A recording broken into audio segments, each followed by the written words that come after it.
Merci Seigneur. Nous t'invoquons ton nom ce matin, Seigneur, dans ce lieu. Par la puissance, Seigneur, de ton sang, nous sommes devant toi. Et tu voudrais, Seigneur, nous parler ce matin. Nous t'avons parlé à travers ces 3 jours. Mais ce matin, Seigneur, tu veux nous parler, Seigneur, individuellement, mais aussi collectivement, dans ce lieu. Et c'est pour cela, Seigneur, ma prière, c'est que chaque parole que ton Esprit Saint me permettra de retirer dans ta Bible, qui sorte, Seigneur, rentre dans mon cœur et sorte dans ma bouche, afin qu'il se transforme comme une épée acérée à double tranchant avec le feu de ton esprit pour faire une œuvre de chaque cœur dans ce lieu, afin qu'elle revienne point sans effet, sans que ta volonté soit accomplie et exécuter ton dessein à travers ce que tu as codifié dans ta parole. Dispose les cœurs, Seigneur. Mets et réveille, mon Dieu, un zèle dans les cœurs et retire, Seigneur, tout zèle amer et tout excès de zèle également qui ne te glorifie pas. Car tu aimes ton peuple. Je m'humilie, Seigneur, pour cela, sous tes mains toutes puissantes. Afin, Seigneur, que ne je sois qu'un gant, mais toi, Jésus, tu sois la main. Et c'est toi, Jésus, qui agira au sein de ton peuple. Que ton onction, Seigneur, repose sur moi. Car c'est elle qui m'enseigne. Et c'est elle qui nous convaincra également. Je prends autorité ce matin dans ce lieu. Au nom de Jésus-Christ de Nazareth. De frapper d'aveuglement par la main étendue d'El Shaddai. Tout esprit, prince, autorité, domination qui rôde autour de ce lieu, afin qu'ils ne puissent point rentrer, mais retourner à leur lieu où ils sont venus. Je chasse dans ce lieu tout esprit de sommeil et tout esprit de distraction. Et je rends, par la puissance de Dieu qui agit dans ce lieu, captif tout cœur dans ce lieu, à l'obéissance de ta parole. Donne gloire, Jésus, à ton nom ce matin. C'est au nom de Jésus, Père, nous t'avons prié et glorifié. Amen. Amen. Alléluia. Asseyez-vous, frères et sœurs. Je vous salue fraternellement et soyez les dans ce lieu. Amen. Donc ce matin, le Seigneur m'a mis à cœur un message. Si je peux donner ce titre ce matin, tu dois être ce que tu es.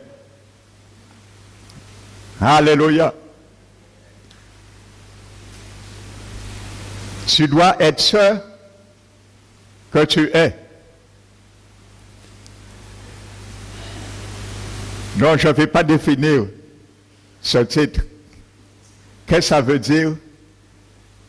Mais nous allons laisser la parole de Dieu nous l'expliquer. Amen. Que le nom du Seigneur soit béni. Alléluia. Et je bénis l'Éternel qui nous fortifie particulièrement, car je sais ce matin, tu n'es pas obligé de me le dire, je le sais. Et je le ressens même dans mon esprit. Et je l'ai ressenti même pendant la louange dans mon esprit, d'une manière très forte, que ton cœur est disposé ce matin. Alléluia. Alors donne gloire au Seigneur. Amen. Nous allons parcourir, prendre le départ de ce boulevard. Tu dois être ce que tu es dans l'épître de l'apôtre Pierre, la première épître, dans le chapitre 1.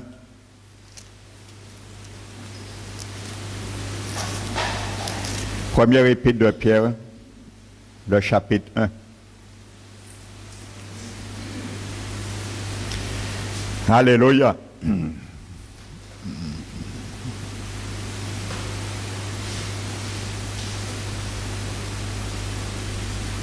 Le verset 23.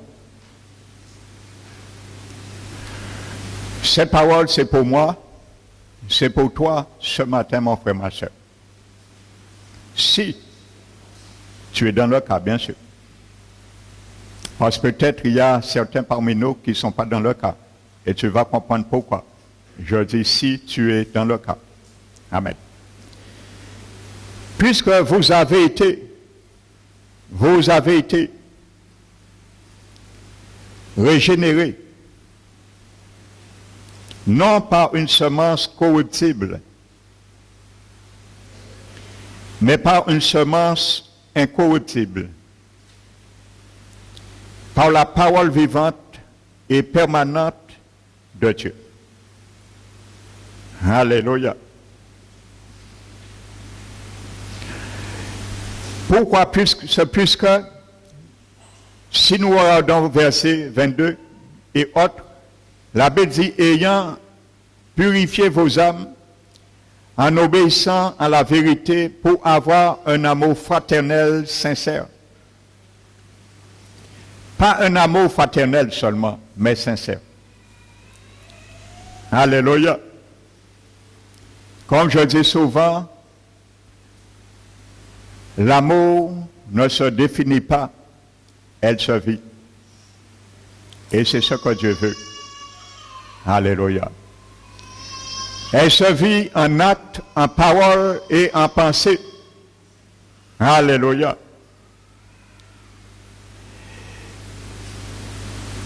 Aimez-vous ardemment les uns les autres de tout votre cœur.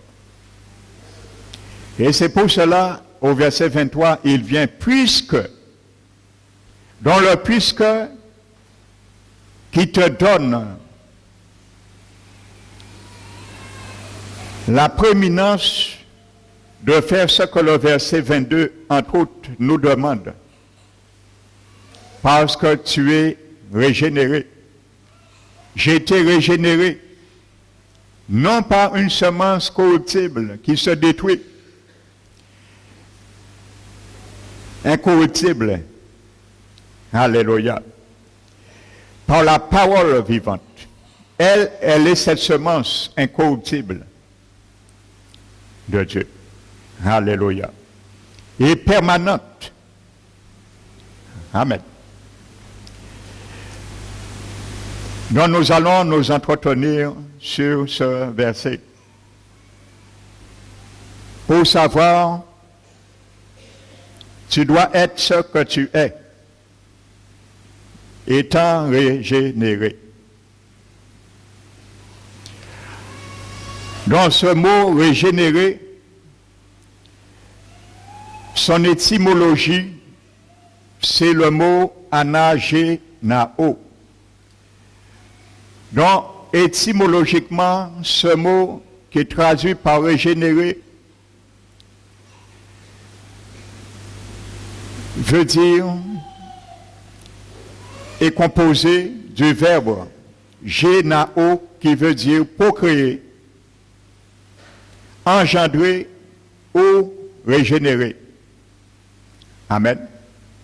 Procréer, engendrer ou régénérer. Et ana qui vient dire de nouveau. Donc ça veut dire tu es né de nouveau. C'est ce qu'on appelle la régénération. Tu es né de nouveau. Je suis né de nouveau. À condition que nous avons reçu la semence incorruptible,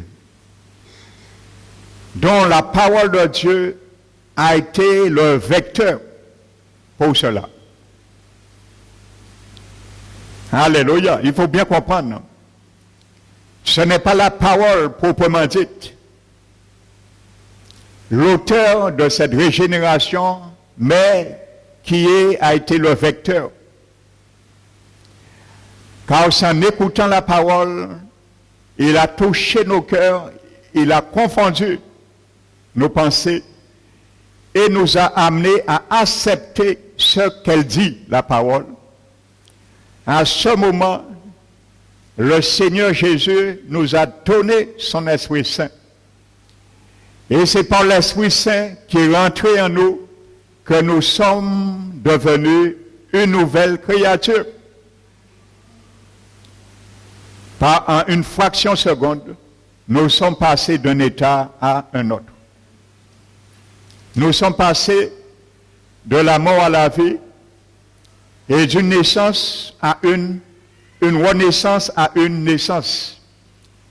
Plutôt une naissance à une renaissance. Nous étions nés physiquement, humainement, d'Adam, et nous sommes renés une deuxième fois par le dernier Adam, qui est Jésus-Christ. C'est pour cela, dans le livre d'Ésaïe, le chapitre 9, la Bible appelle Jésus cette semence Père éternel. Alléluia. Parce que Jésus est devenu le Père d'une multitude des nations, comme il avait dit à Abraham. Abraham a été en quelque sorte un précurseur de ce que Jésus deviendrait. On l'appelle Père éternel. Parce qu'en quelque sorte, il est notre Père spirituel. Il est notre précurseur et il est passé dans la mort et la résurrection avant nous. Donc nous sommes ses enfants. Alléluia. Amen. Donc ça c'est un mystère encore de la Trinité. Alléluia. Mais ce n'est pas le sujet ce matin. Donc ça veut dire nous avons été procréés, engendrés, frères et sœurs. C'est très important. Parce que beaucoup parmi le peuple de Dieu ne prennent pas égard à cela, à cette réalité. Et si vous savez l'importance de comprendre cela, que personne ne peut dans ce monde bénéficier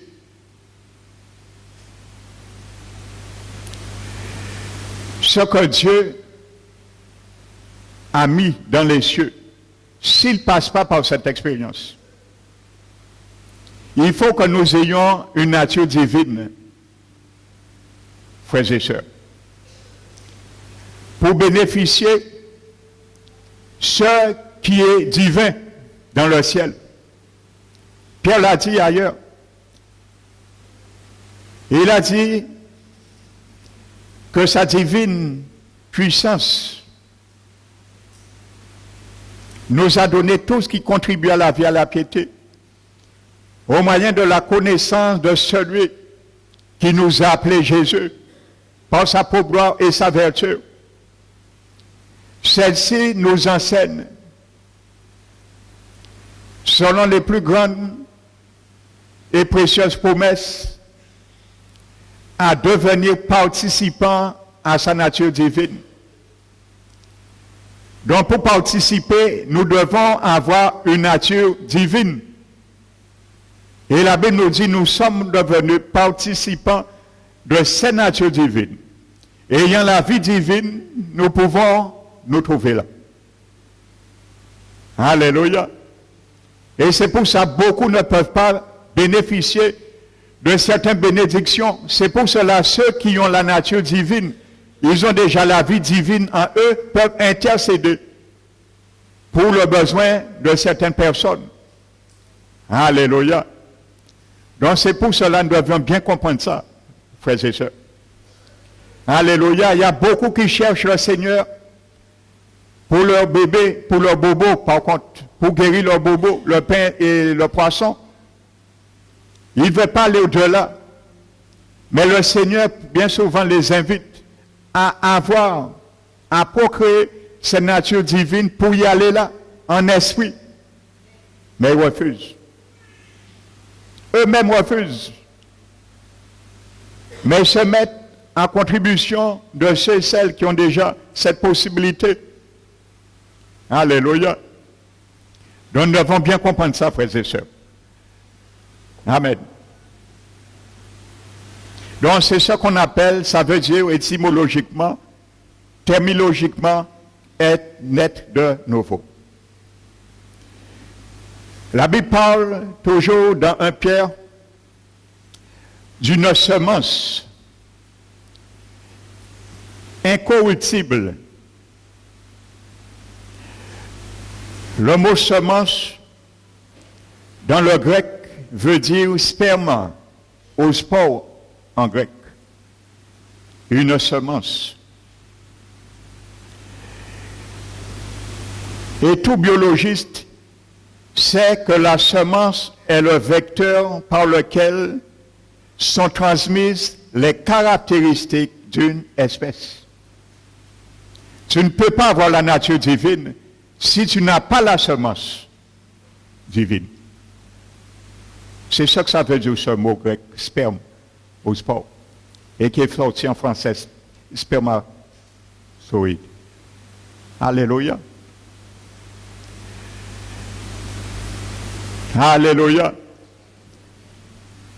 La semence, alléluia, est le vecteur par lequel sont transmises les caractéristiques d'une espèce. Et c'est pour cela, par cette semence, que nous héritions, nous recevons la vie de Dieu. Alléluia. La nature de Dieu, parce que nous avons le gène, la semence de Dieu est en nous. Alors, trop ou tard, il va amener à développer et à constituer la nature divine en nous. Nous ramener comme Jésus. Alléluia. Tout ce qu'il est et tout ce qu'il veut que nous soyons. Parce que la semence est en nous. Alléluia. Vous savez, il y a une gradation. Nous sommes hommes terrestres pour devenir hommes spirituels et d'hommes spirituels pour devenir hommes célestes. Alléluia. Donc il y a cette gradation que Dieu a mis.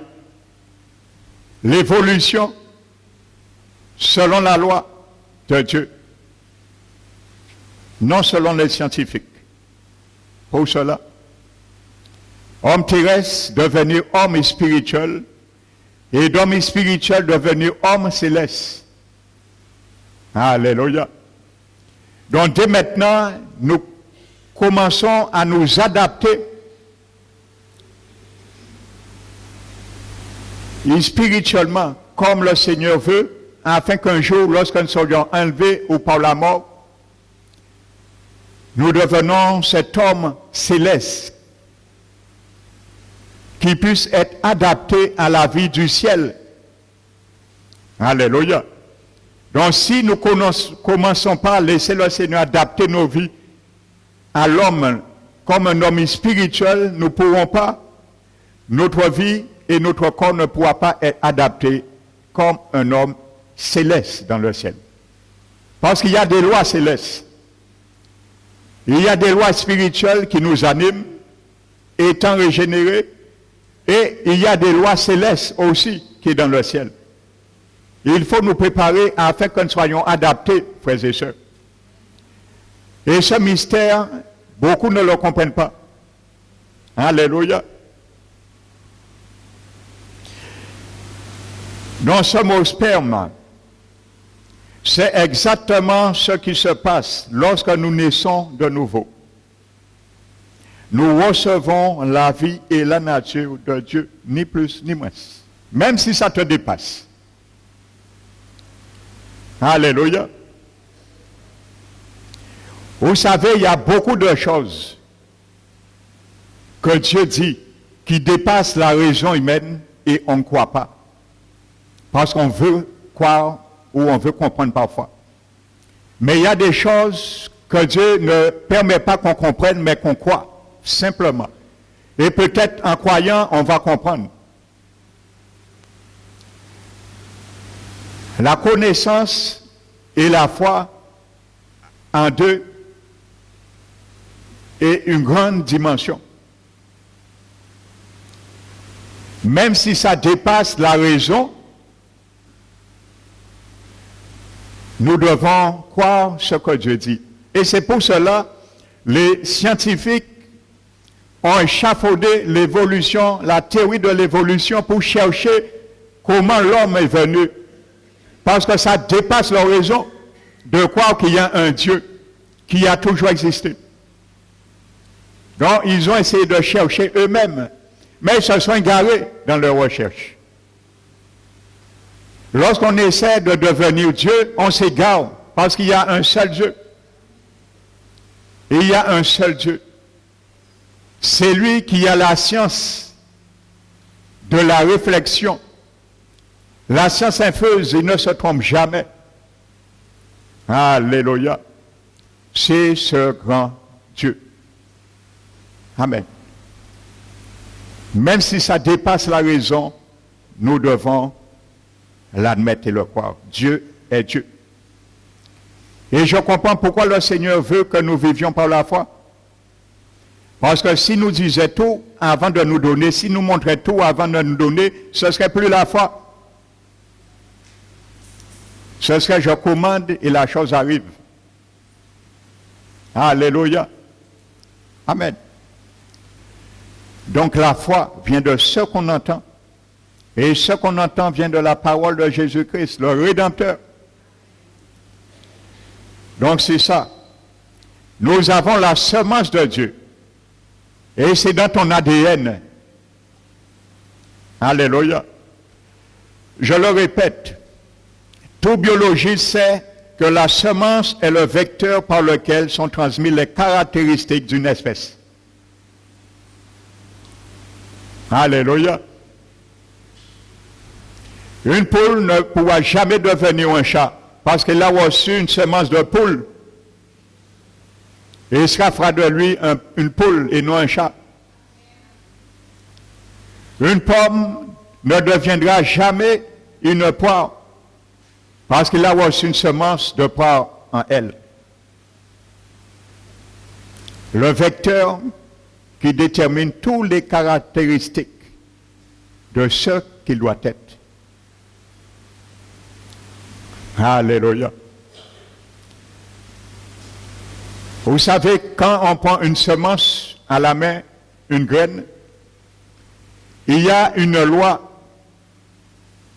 qui est codifiée à l'intérieur par une enveloppe transparente qu'on ne voit pas.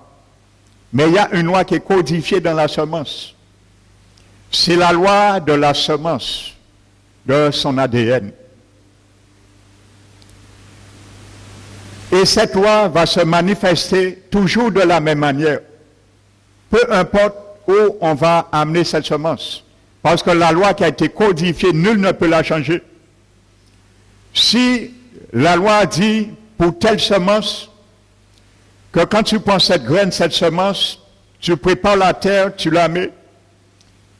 Après un mois, la première racine va se faire. Après un mois et demi, la première tige va éclater à la surface de la terre, ainsi de suite. C'est un code génétique qui a été attribué par le Créateur dans chaque semence. Nul ne peut changer ça. Et lorsque les hommes ont essayé de changer le code génétique que Dieu a attribué dans chaque espèce, chaque semence, ça a été le désastre. Soit ça a généré des maladies, et ainsi de suite. Alléluia, on a connu ça, la vache folle, et les poules, ainsi de suite. Quand l'homme essaie d'aller dans le tiroir de Dieu, jouer dans ça, dans ses archives, Dieu les gifle. Il ne faut pas jouer là. Ça, c'est le casier du Créateur des cieux et de la terre. Amen.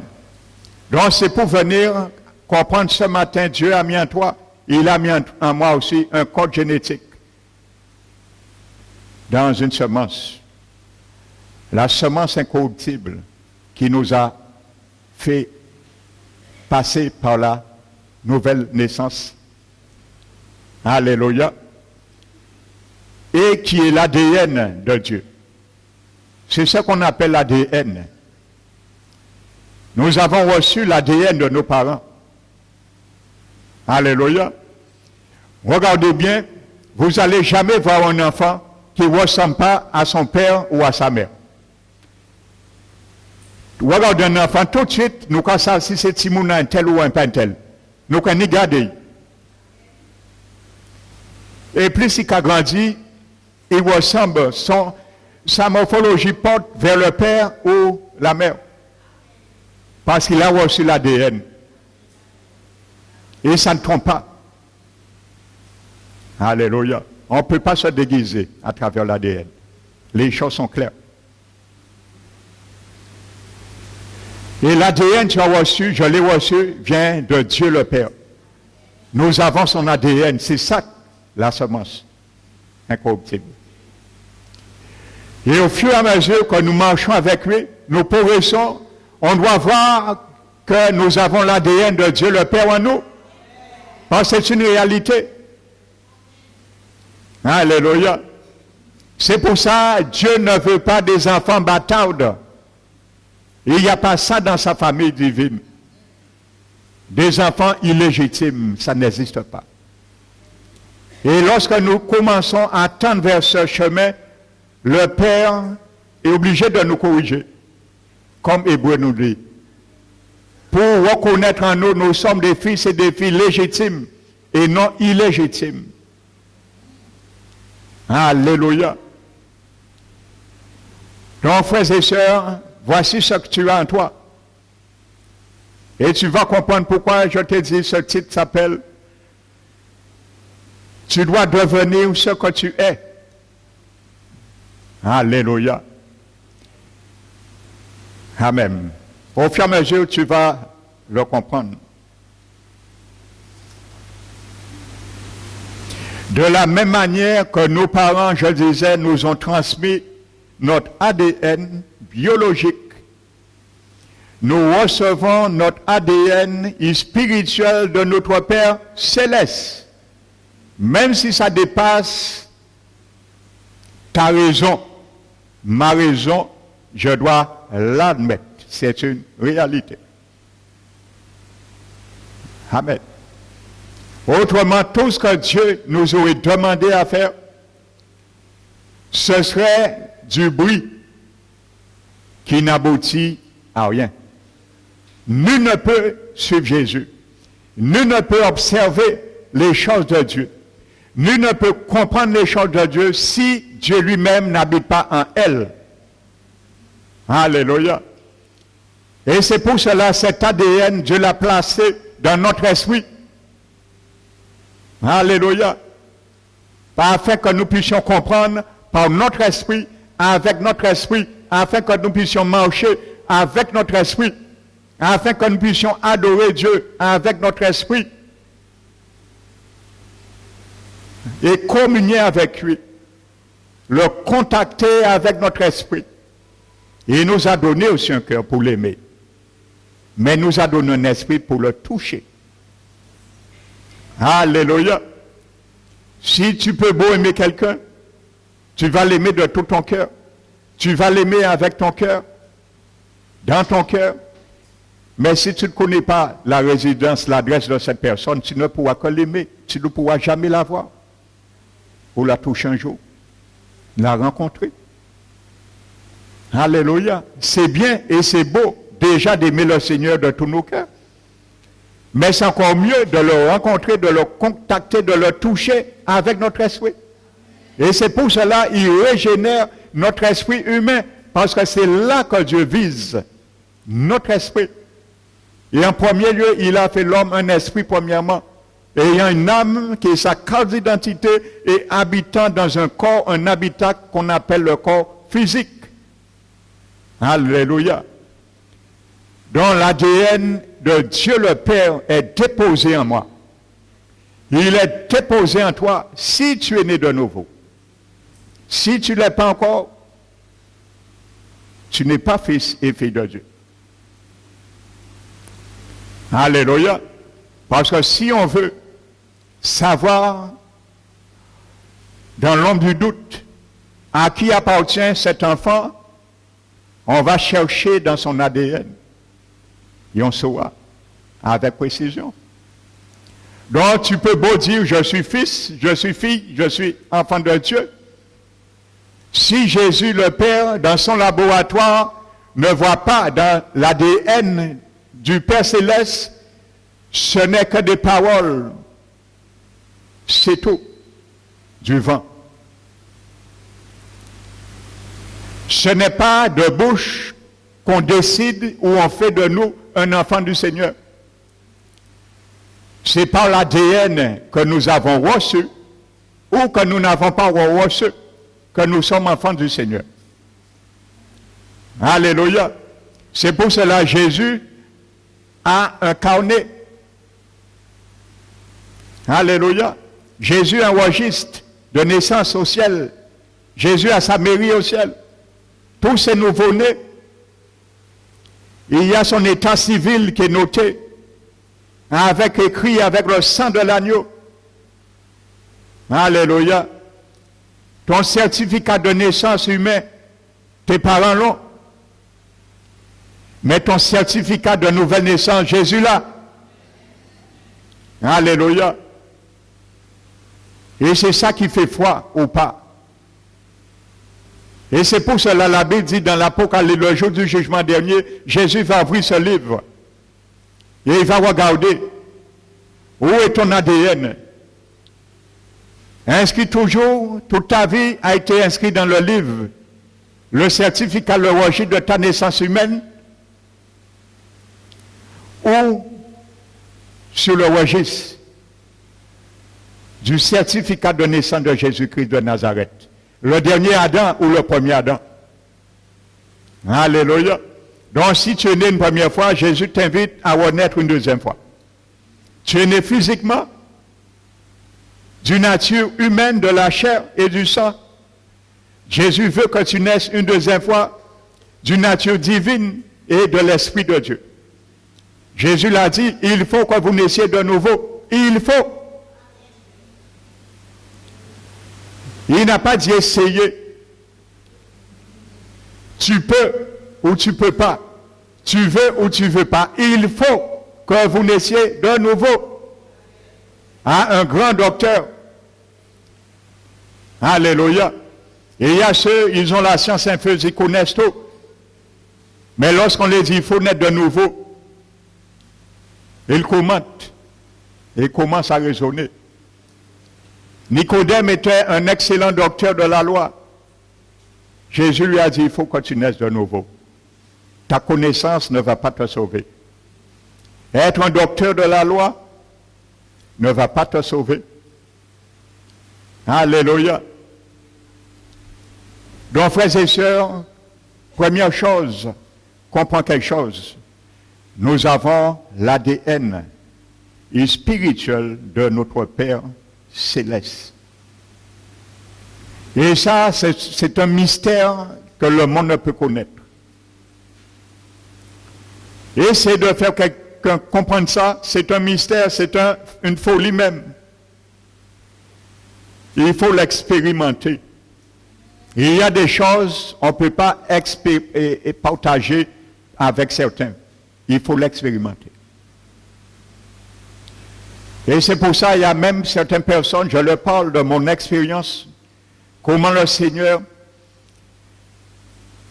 m'a appelé, ainsi de suite. Je leur dis, il y a des choses je peux t'expliquer, mais il y a des choses je ne peux pas t'expliquer. Et il faut que toi-même l'expérimentes, ça vaut mieux. Que tu sois dans le moule de la chose et tu comprendras mieux. Il y a des choses on ne peut pas partager avec des mots. Alléluia. Il faut l'expérimenter. J'étais allé l'autre jour dans une station essence et il y avait un client qui était devant moi, il se connaissait, il discutait avec le gérant et il disait, il vient de perdre un frère ou quelque chose comme ça fait une semaine, et il riait, il se réjouissait en quelque sorte et je crois il a dit, là il y a un repos, aller dans la joie, dans la paix, et j'étais derrière lui et je l'écoutais et il s'est retourné. Il a vu qu'il prenait du temps, j'étais derrière lui. Mais quand il s'est retourné, il a vu mon visage et il m'a dit que pourquoi je souris. Et je lui ai dit que je souris en écoutant, avoir entendu ce qu'il a dit. Et il m'a dit pourquoi. Je lui ai dit qu'on ne va pas au ciel comme ça. Et je lui ai dit c'est ça qui m'a fait sourire. Et il m'a posé des questions, je l'ai répondu. Et ensuite, quand il est parti, le gérant de la station m'a dit quelle est ma confession. Je lui ai dit que je suis chrétien et je suis également pasteur. Et il m'a dit, lui, il est athée, il ne croit pas à Dieu, tout ça. Je lui ai posé une simple question.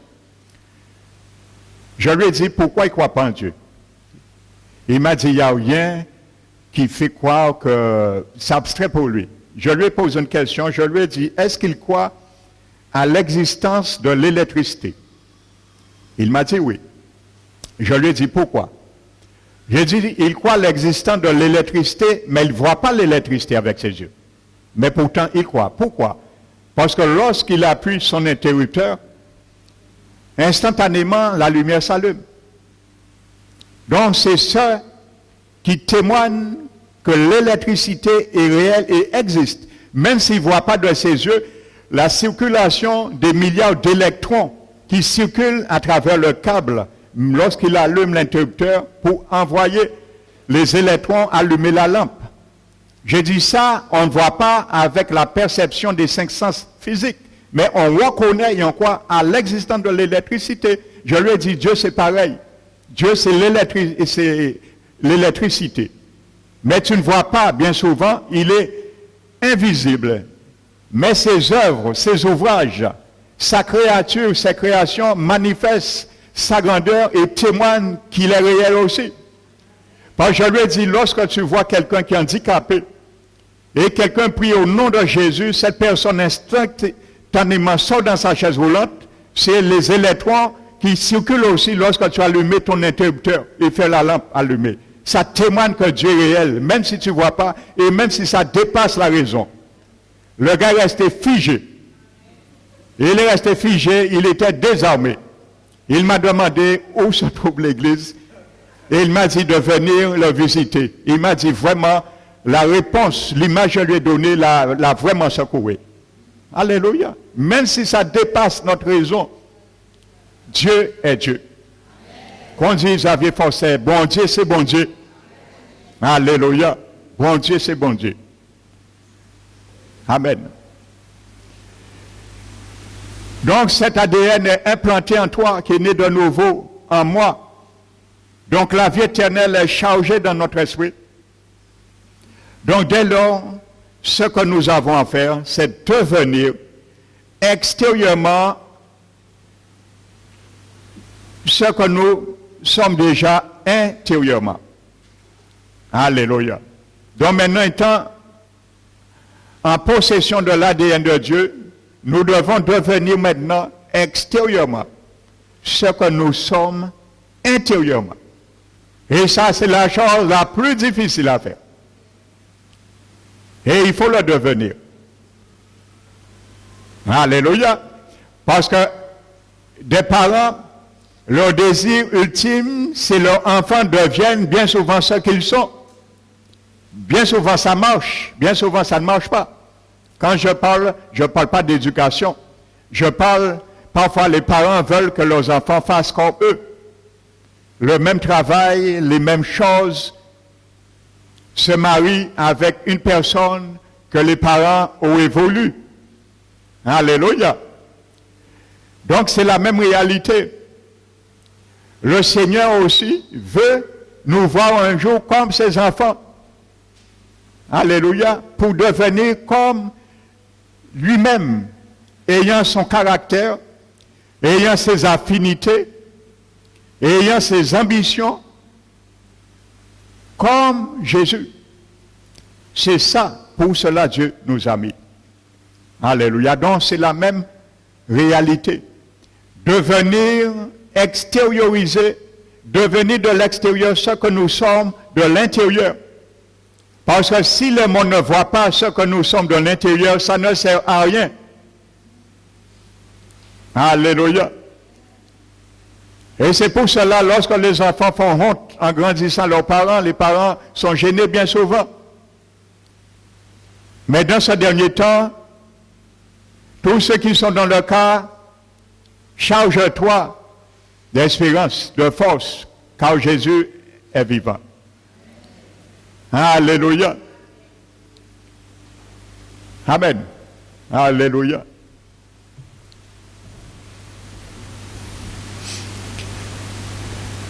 Donc c'est la même réalité. C'est l'objectif du Seigneur. Nous voir devenir ce que nous sommes.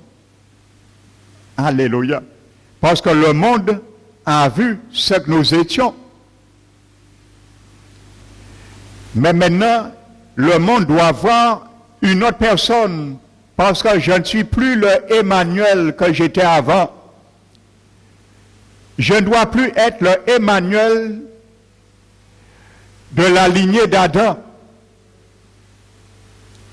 Tu ne dois plus être le Robert de la lignée d'Adam. Tu dois être un nouveau Robert de la lignée de l'ADN de Jésus. Et mets ton nom, ainsi de suite. Tu ne dois plus être le X d'avant. Ton nom, si c'est X, Y. Mais tu dois être le X, Y numéro 2 maintenant.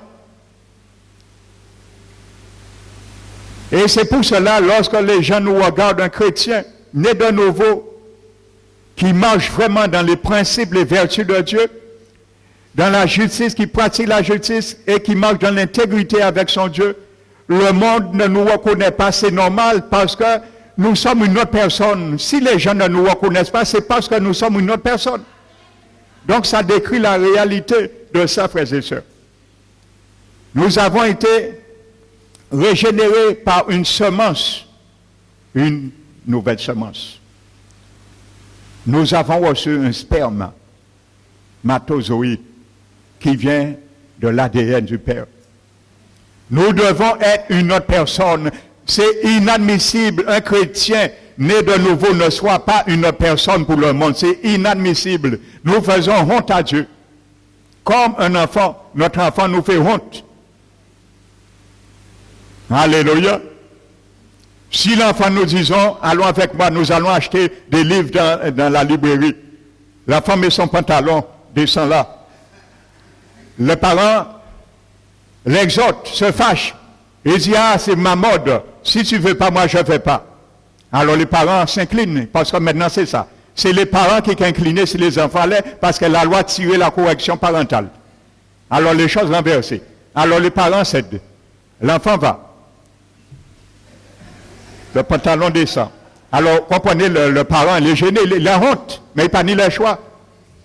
Eh bien, cette image, mettez-nous avec Dieu le Père, frères et sœurs, dans le monde. Lorsque nous dérespectons l'Éternel, nous ne lui donnons pas révérence, que ce soit à l'Église, parce qu'à l'Église, il y a beaucoup de chrétiens qui ne donnent pas révérence à Dieu, qui dérespectent le Seigneur pendant le culte. La manière que nous nous habillons, ainsi de suite, nos comportements, c'est la même réalité, frères et sœurs. Eh bien, imaginez-vous avec Dieu le Père dans notre main, et il voit notre pantalon est là, et nous avec le Père. La honte, c'est la même réalité. Alléluia. Vous savez, il y a des choses qu'un pasteur ou même la Bible n'est pas obligé de dire à un chrétien. On doit se regarder, s'analyser parce que nous avons l'ADN en nous de Dieu. Il y a des choses, je ne suis même pas obligé de prêcher. Alléluia. Il y a des choses, je n'ai même pas besoin de dire, frères et sœurs. Nous avons une conscience, nous avons un cœur et nous avons un esprit. D'autant plus né de nouveau. Alléluia. Donc c'est la même réalité. Parfois nous faisons aussi honte à Dieu. De la même manière, sinon pire encore que certains dans le monde. C'est une année de prise de conscience. Et ma prière de tout cœur que ces 3 jours de jeûne nous a amenés individuellement à nous regarder en nous-mêmes et à nous juger nous-mêmes. Ce nous devons laisser le gouvernement, les partis gouvernementaux qui régissaient nos cœurs dans certains domaines, de les mettre à côté et de ramener le gouvernement plus que jamais de Jésus en lui, en nous. Alléluia.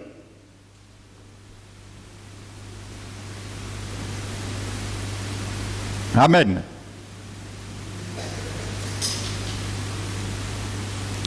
Donc dès lors, ce que nous avons à faire, c'est devenir extérieurement celui ou celle que nous sommes déjà intérieurement.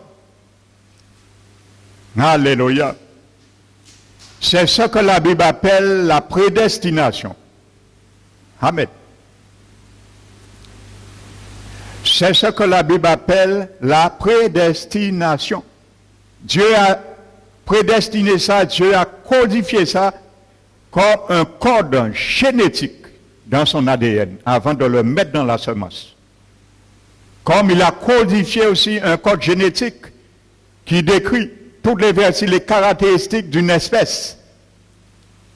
Alléluia. Il a mis tout ça. Et ça concorde avec ce que nous avions vu, l'ouvrage que nous sommes.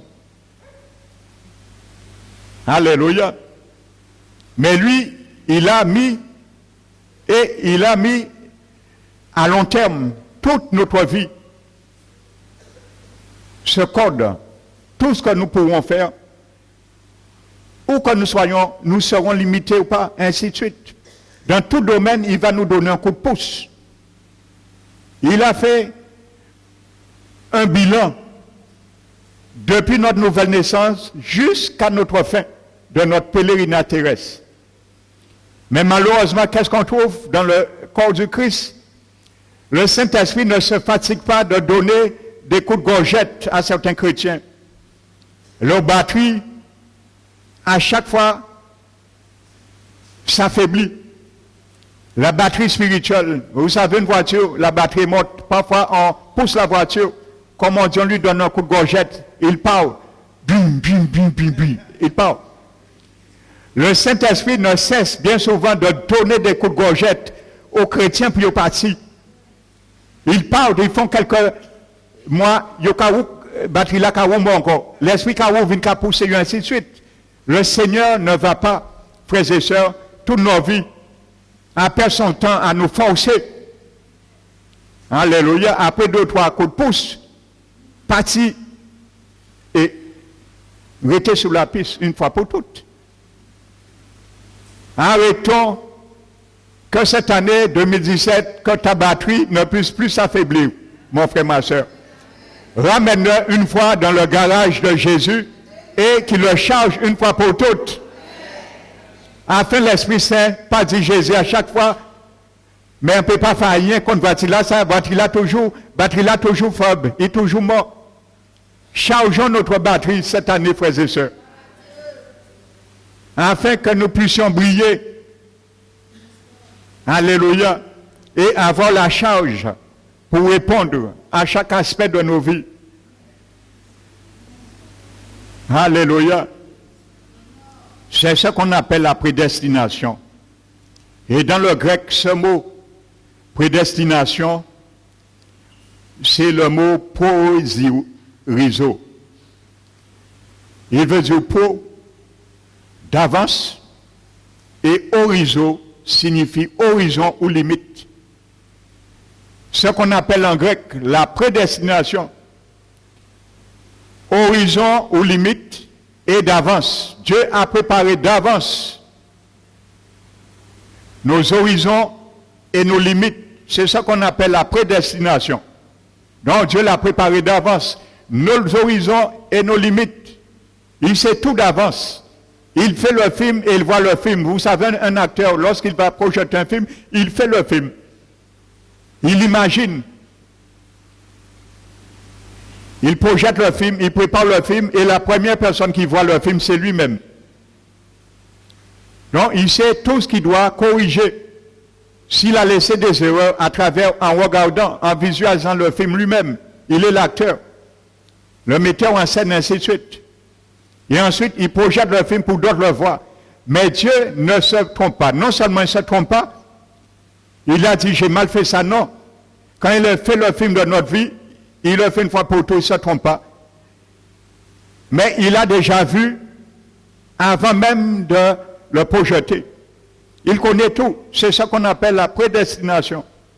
Dieu a limité d'avance nos horizons et nos limites. Il sait tout ce que nous sommes capables.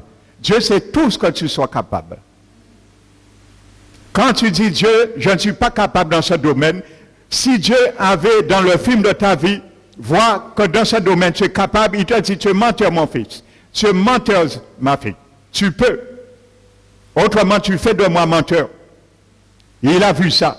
Il a vu le jour où tu lui diras Seigneur je ne suis pas capable. Il a vu dans le film.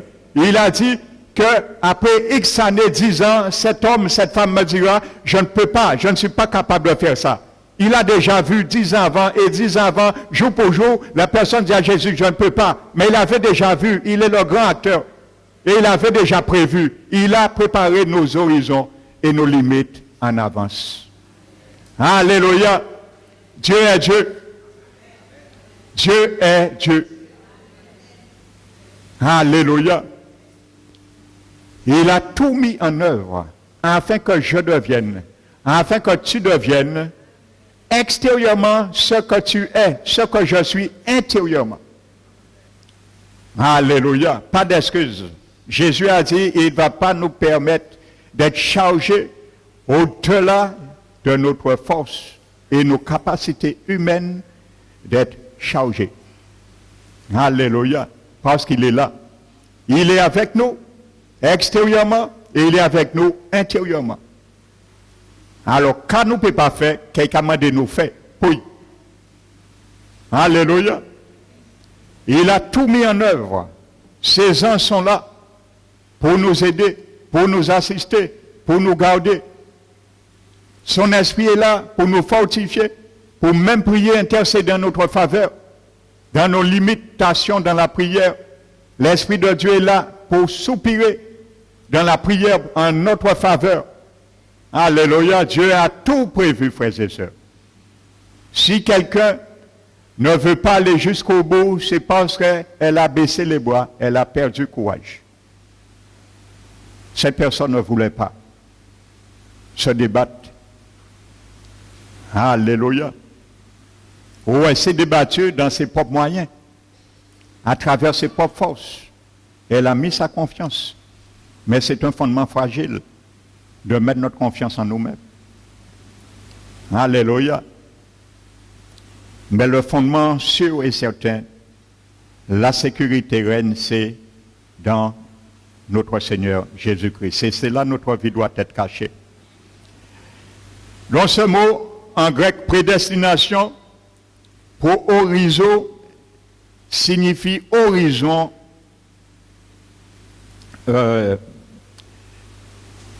mettre d'avance nos horizons, déterminer d'avance nos horizons ou nos limites.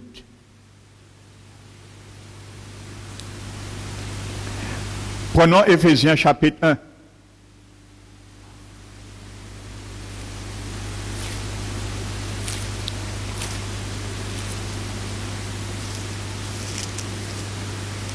Éphésiens chapitre 1, verset 11.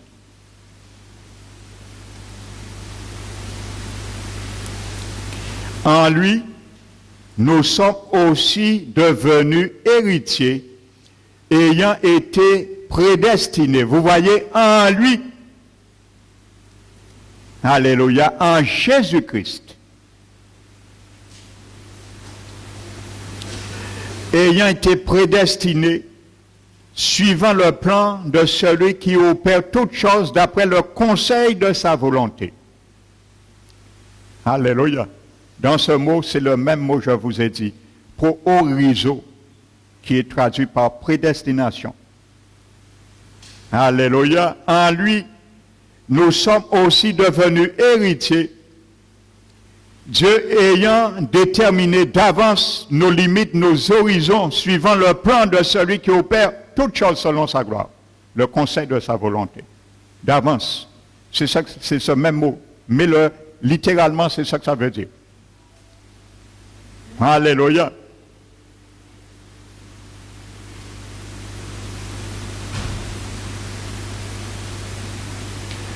Prenons 2 Corinthiens chapitre 5.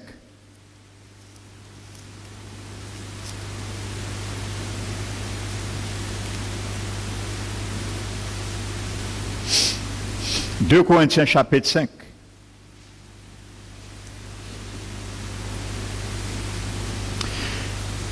Si quelqu'un est en Christ, il est une nouvelle création. Là, c'est une réalité. Maintenant, si tu n'avais pas compris ça, je l'ai expliqué en préambule. Tout ce que je viens de finir à travers l'ADN, dans la régénération. Une nouvelle création. Parce que nous avons été créés d'une première création humaine. Nous avons reçu un premier ADN biologique de nos parents, mais nous avons reçu un deuxième ADN spirituel de notre nouveau parent spirituel, notre Père Céleste. Donc nous sommes une nouvelle créature, une nouvelle création. Alléluia. Et Jésus est appelé le Père de cette nouvelle création.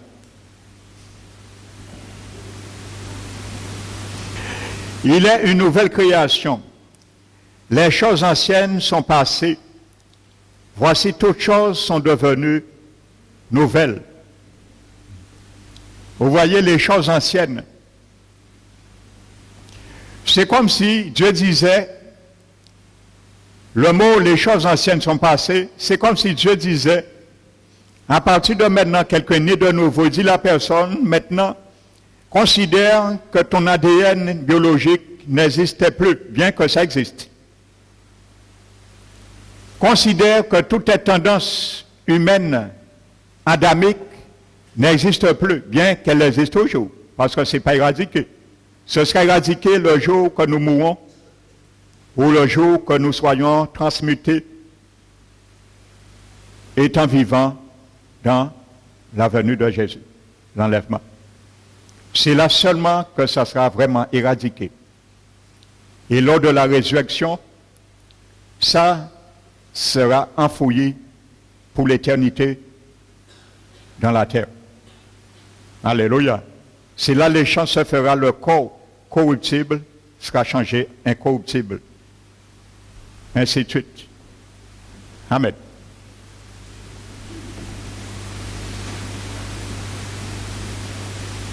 Si quelqu'un est entré en Christ, il est une nouvelle créature.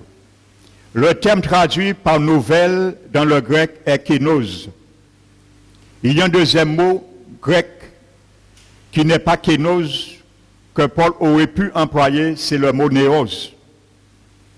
Néos qui signifie quantitativement nouveau. Quantitativement nouveau. Alléluia. Mais le mot kénos que Paul a utilisé, inspiré dans ce texte par l'Esprit Saint, évoque ce qui est nouveau du point de vue qualitatif. Alléluia. Qualitatif. Dans tous les sens, le Seigneur veut une nouvelle qualité des choses. Qualitativement. Le mot kénos que l'Esprit Saint a inspiré dans ce mot. Les qualités du ciel, les qualités de Dieu, les qualités du Père, les qualités du Saint-Esprit. Parce que tous les trois, Jésus a dit, je viendrai. En vous et mon Père et moi, nous allons faire notre demeure en vous. En parlant du Saint-Esprit. C'est l'Esprit de Dieu qui nous habite, qui a amené le Père et le Fils faire leur demeure en nous. Alléluia. Le Saint-Esprit en moi représente le Père et le Fils, Jésus, qui est en moi. C'est comme si j'étais là. Car c'est une réalité, parce que l'ADN du Père et de Jésus est codifié en moi, dans mon esprit. Alors Jésus a dit, quand je viendrai en vous, je viendrai et mon Père et moi, nous ferons notre demeure en nous. Mais le Père et Jésus, ontologiquement, sont au ciel. Mais l'Esprit, lui, il est en nous. Alléluia. Et comme nous avons l'ADN, alors c'est comme si le Père et le Fils sont en nous aussi. Alléluia. Vous savez, lorsque un père procrée un enfant, même à la mort du père, la semence persiste. C'est comme si à travers la vie de l'enfant, on voit encore la vie du père, parce que l'ADN a codifié sa vie. Même le père n'est pas là, mais c'est comme s'il était là. Et c'est pour cela, bien souvent, on dit tel fils, tel père. On dit parfois, bon, mais on sait porter à papa, on sait porter à maman, parce qu'il répète exactement, non seulement ils se ressemblent, mais ils répètent les mêmes choses bien souvent. Donc c'est la même réalité. Ce n'est pas parce que le Dieu le Père, ontologiquement, ne vit pas en nous, que nous ne le représentons pas, parce que nous avons son ADN. C'est comme si quand nous faisons, c'est le Père qui fait. Alléluia. Il y a certains enfants, lorsqu'ils font des actions, qu'on dit, mais vraiment, mais c'est papa, c'est maman. Il apprend vous ça, ou quoi fait qu'on yo. Ainsi de suite. Alléluia. Il y a le bon et le mauvais côté aussi. Alléluia. Donc c'est la même réalité.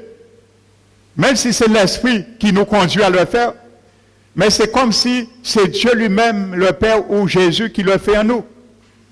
Parce que c'est la même réalité. Il y a un seul ADN céleste. Il y a un seul ADN divin. Il y a un seul, il n'y a pas trois. Comme il y a un seul Dieu, il n'y a pas trois dieux. Il y a un seul Dieu en trois personnes. Donc c'est la même réalité. Il y a un seul ADN. Et l'ADN que j'ai, tu as, codifie la vie du Père, du Fils et du Saint-Esprit. Parce qu'ils sont en parfaite harmonie. Alléluia.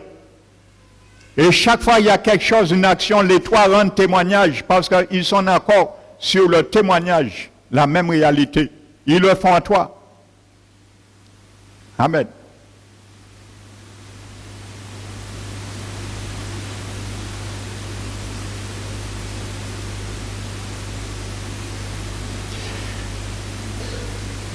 La même réalité dans 2 Corinthiens pendant nous sommes, chapitre 4. C'est pourquoi, verset 16, nous ne perdons pas courage. Et même si notre homme extérieur se détruit, notre homme intérieur se renouvelle de jour en jour. Alléluia. Le mot renouvelle. Là encore, il s'agit d'une nouveauté du type kénose. Alléluia, la même réalité. Qualitativement. Alléluia, notre homme intérieur qui est régénéré qualitativement doit se renouveler de jour en jour. Vous voyez, parce que l'objectif de Dieu, c'est nous faire ressembler à son image. La gloire de Christ qui est l'image du Père. Donc, pour cela, et la personne qui va diriger ce volant, vous allez voir, c'est notre âme. Alléluia. Conduit par le chauffeur qui est notre esprit humain. Alléluia.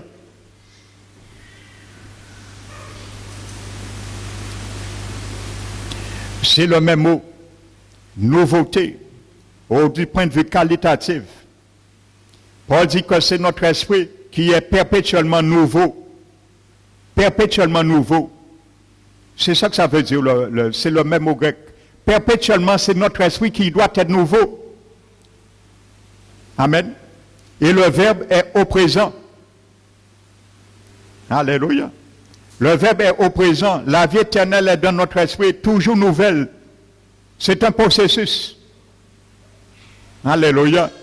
Ça veut dire, c'est comme s'il baigne dans un bain qui se renouvelle, ainsi de suite. Il n'y a pas d'arrêt. Il n'y a rien qui doit arrêter cet écoulement, cette transfusion. Amen. Au point de vue qualitatif. Parce qu'il y a beaucoup de choses que nous devons prendre et beaucoup de choses que nous devons rejeter. Il y a beaucoup de choses que nous devons apprendre que nous n'avons pas connues. Ainsi de suite. Il y a un système qui est établi dans la vie du chrétien. Et lorsque il y a quelque chose qui obstrue plutôt l'écoulement, à ce moment, la fraîcheur commence à se retirer sur nous. Et nous commençons à être fragiles spirituellement. Quand il y a quelque chose qui fait obstacle à cet écoulement. Alléluia. Dans cette année 2017, que chacun de nous demandons au Seigneur grâce de nous montrer tout ce qui fait obstruction, barrage à l'écoulement de la vie, de la source qui jaillit de Jésus dans nos vies. Alléluia.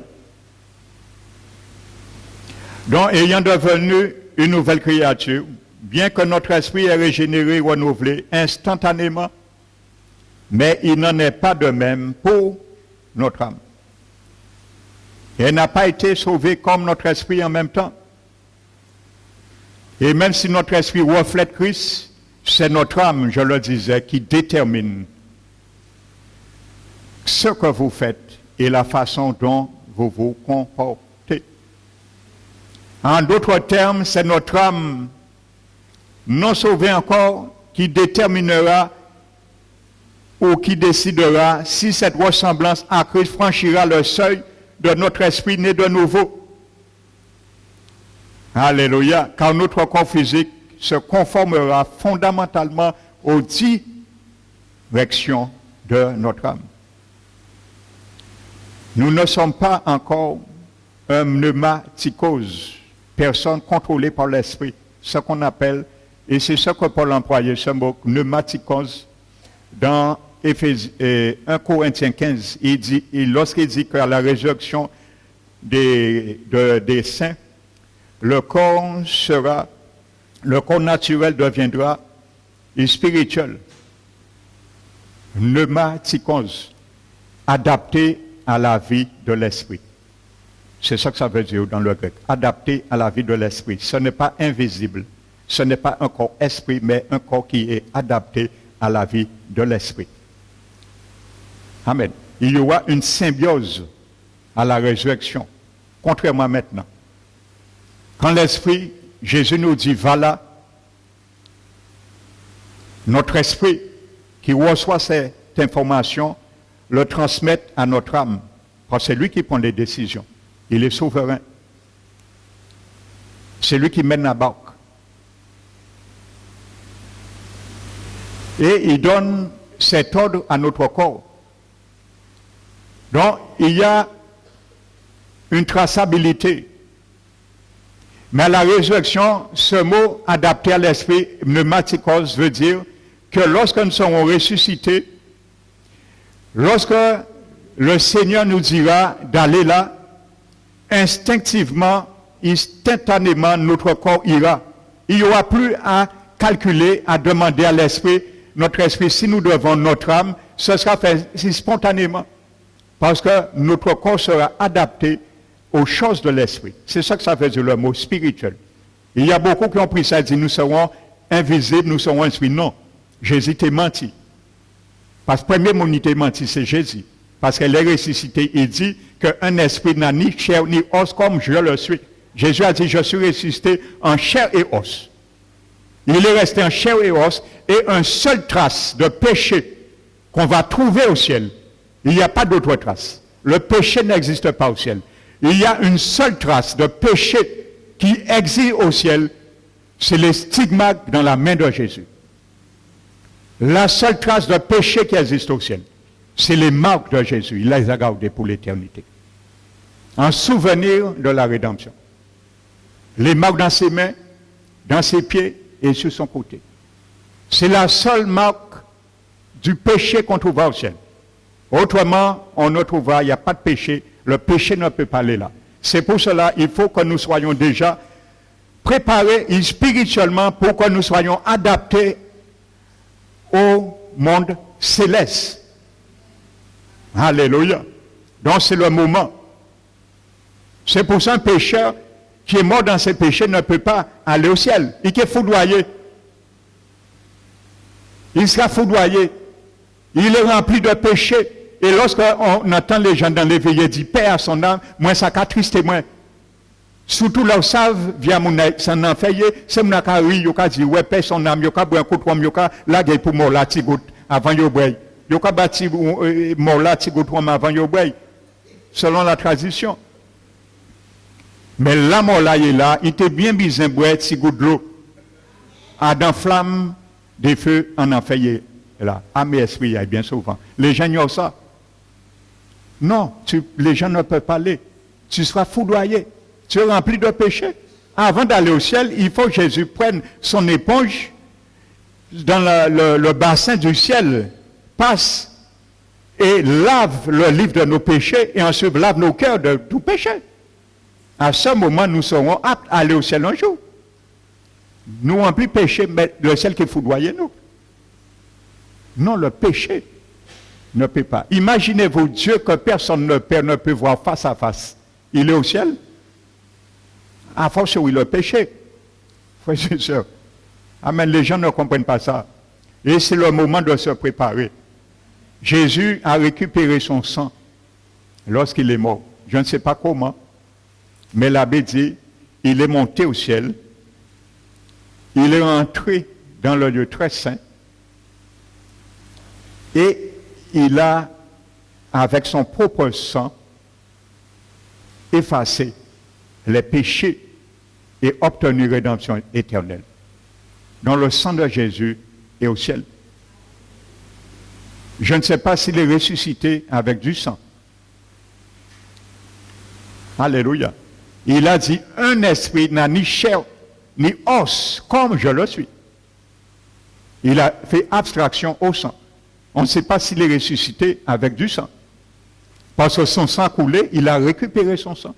Et c'est ce sang qui existe encore au ciel. Hébreu nous le dit. Ils ont vu toutes les familles, le sang de Jésus, l'aspersion du sang est au ciel. Il parle mieux que celui d'Abel. Le sang de Jésus est au ciel, dans une bassine, afin de purifier les cœurs de toute personne consentant à donner leur vie et à se repentir de leurs péchés. Le sang est là. Les anges travaillent pour cela. Et il y a des gens qui sont en charge pour cela, pour effacer les péchés. Dans les livres, il y a des anges qui sont en charge avec le sang de l'agneau qui existe au ciel. Mais Jésus est en chair et os. Même si ça nous dépasse, c'est ce que dit la Bible. Il est resté homme. Il n'a pas renié la nature humaine. Il aime ses créatures. Alléluia. Il est resté homme. Ça, c'est un mystère. Un Dieu qui s'est incarné.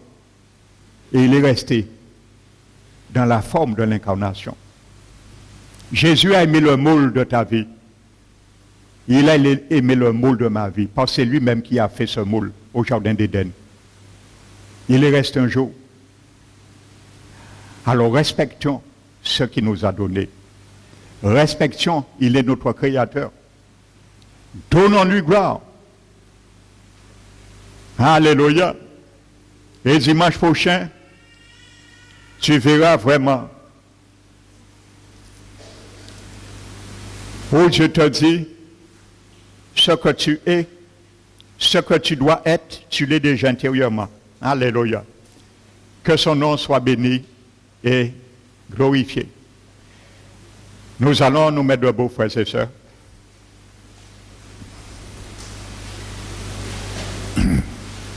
Nous allons nous mettre debout. Nous allons fermer nos yeux. Père éternel, merci Seigneur pour ta parole ce matin. Merci mon Dieu pour ta présence dans ce lieu. Seigneur, merci pour l'ADN qui vient de toi. Cette semence spirituelle qui a ramené ta nature divine et qui nous a donné droit aussi de participer pleinement à cette nature divine. Tu l'as dit dans ta parole. Mais aussi ta vie, Seigneur, la vie éternelle dont émane de toi, Seigneur. Il n'y a pas de plus grande grâce qui puisse exister au-delà de cela, Seigneur. Et c'est pour cela même, tu veux et tu feras un jour de nous des dieux, Seigneur. Car au rétablissement de toutes choses, nous serons comme toi, tel que tu es. Nous serons comme notre Seigneur, car nous le verrons tel qu'il est, dit ta parole. Et ça, Seigneur, nous le croyons, Seigneur, car c'est toi qui as parlé. Et tu ne peux mentir. Nous devons, Seigneur, nous cultiver à travers, Seigneur, ces espérances que tu nous as décrites dans ta parole.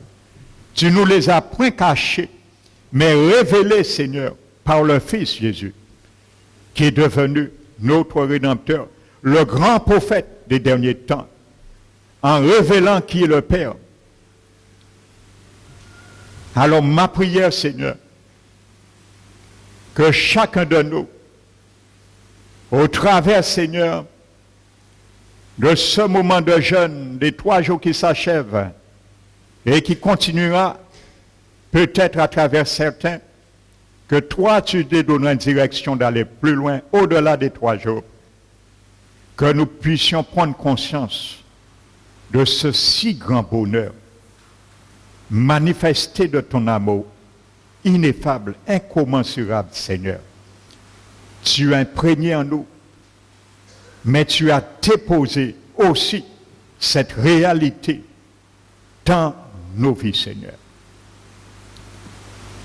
Afin, Seigneur, que nous puissions marcher main dans la main avec ces principes, ce code génétique que tu as imprimé dans la semence incorruptible que tu as mis en nous, Seigneur.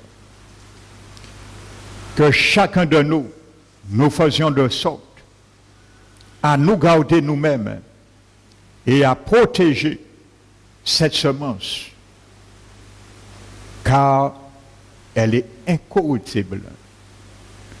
Elle a été implantée en nous par la parole que nous avons reçue, mais qu'elle demeure, afin de sauver notre âme un jour aussi, pour l'éternité, comme tu as sauvé notre esprit. Et en finalité, notre corps recevra, Seigneur, la rédemption éternelle et l'immortalité.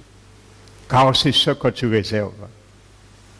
Tu rendras à chacun selon ses œuvres, réservant l'immortalité à tous ceux, tu as dit, par la persévérance à bien faire, reçoivent l'honneur, la gloire et l'immortalité. Ma prière, chacun de nous, que nous nous rangions et nous demeurons et restons sur cette bannière, Seigneur. Ma prière, Seigneur, que tous ceux et celles parmi ton peuple en Guadeloupe qui se sont écartés, n'ayant pas bien compris ce principe majeur, tu les ramènes, Seigneur, car il fait encore jour. Tu peux encore sauver, tu peux encore ramener, tu peux encore, Seigneur, faire se lever tous ceux et celles parmi ton peuple qui se sont apostasiés, qui sont assis sous les bancs de l'apostasie. Et Père éternel, les relever et les retirer, surtout dans la paresse que leur âme les a enchaînés. Toi seul connais les raisons. Mais il n'y a aucune excuse, peu importe la raison pour toi. Car tu les as donnés, tout ce qui contribue à la vie, à la piété, par ton ADN qui vit en eux. Alors Seigneur, ma prière, c'est qu'aucun ne se perde parmi ton peuple, dont ton sang a gagné pour leur salut, le jour qui t'ont dit oui. Alors qu'ils te redisent oui, tous ceux et celles qui t'ont dit non, explicitement et implicitement. Apprends-les à revenir comme le Fils prodigue, Seigneur. Tous ceux et celles parmi nos jeunes, nos enfants, nos aînés, qui ont déserté, qui sont en train de déserter, qui sont sur le point de déserter, tu les ramènes, Seigneur, comme le Fils prodigue. Car tu as dit, il était mort, et il est revenu à la vie. Prépare le veau pour eux, Seigneur. Et garde tes mains, Papa, Abba Père, ouvert pour les accueillir le jour du retour au foyer paternel. Tu les attends, Seigneur. Ta miséricorde dure toujours. Ta miséricorde triomphe de ton jugement. Mais Père, ma prière et nos prières ne permettent pas qu'ils laissent le trop tard, minuit, les gagner le cœur et ne pas répondre favorablement. Au moment même, tu es en train encore de les visiter, Seigneur. Que chacun de nous, nous entions en nous-mêmes et que ce nouveau départ soit un jour nouveau pour que nous puissions te dire, Père, voici, à partir de maintenant, un jour que l'Éternel a fait pour moi, qu'il soit pour moi une journée de grâce, un sujet de joie et de grande allégresse avec ton ciel. Que ton ciel se réjouisse, Seigneur, pour tous ceux et celles qui ont pris une bonne décision à travers ces 3 jours, Seigneur, pour toi et pour leur engagement de nouveau avec toi. Et merci, Père, pour tes anges qui étaient là ce matin, ont écrit ont enregistré et pour le rapport qu'ils te feront devant ton ciel. Nous te remercions et Jésus, notre Rédempteur, nous te disons de recevoir maintenant la louange que nous allons faire monter pour toi. Et siège encore au milieu de nous. Siège encore au milieu de cette œuvre. Parole qui restaure. Tu es le chef suprême de cette Église.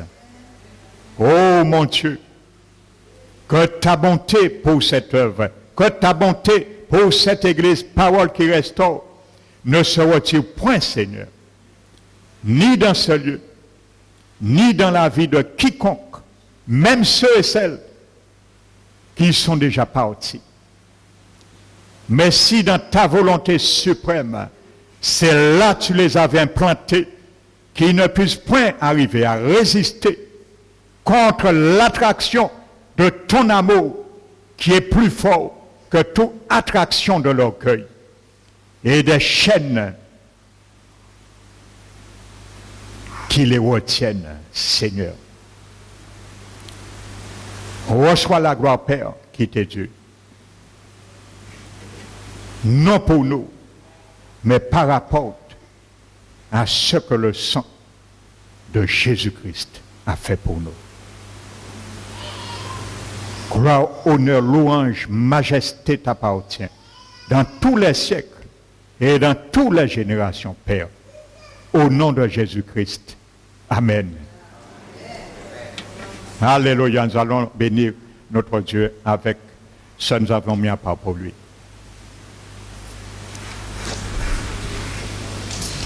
Nous allons nous tenir debout afin de